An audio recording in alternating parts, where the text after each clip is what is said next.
Pahirapan sa pagtawid ng kalsada ang ilang tao at motorista sa Quezon City dahil sa matinding pagbaha dulot ng masamang panahon. Marami sa kanila napaatras na lang. Balitang hatid ni James Agustin. Pasado alas 3:30 na madaling araw nang biglang bumuhos ang malakas na ulan sa Quezon City. Halos mag-zero visibility sa EDSA kaya nagmenor ang mga sasakyan. Ganyan din ang sitwasyon sa Quezon Avenue. Ang gutter deep na baha malapit sa kanto ng Biak na Bato, iniiwasan ng mga motorista. May baha rin sa Banawe Street corner NS Amoranto Street. Maging sa bahaging ito ng Don Jose Street. Hindi naman makadaan ng light vehicle sa NS Amoranto Street patagos ng Araneta Avenue.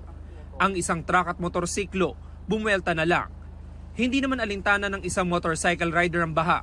Pero sa kalagitnaan ng hanggang bewang na tubig, tumirik ang motorsiklo.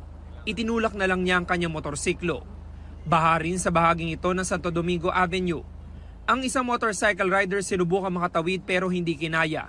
Maraming motorista ang napabuelta na lang. Babalik na lang ako siguro. Kasi malalim na po yung tubig dyan. Yung dalawa nga po, ayan. Paano kayo papasok, sir, sa trabaho? Siguro magte-text na lang po ako sa sa amo ko. Magte-text na lang po na hindi po ako makakapasok. Naghahanap na ako ng kung saan may mataas na area eh. Paano po yan ngayon? Tilang ko lang kasi alas 6 pa naman ang pasok ko. Makalusot lang ako sa baha, okay na yun. Bumaha rin sa Don Manuel Agregado Street.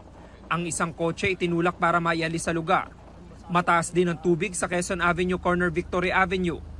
Ang isang babae sinungang abot tuhod na baha kasama ang dalawang bata. Hindi naman makadaan ng light vehicle sa Araneta Avenue dahil din sa baha. Ilang malalaking truck ang sumubok at nakalagpas. James Agustin nagbabalita para sa GMA Integrated News.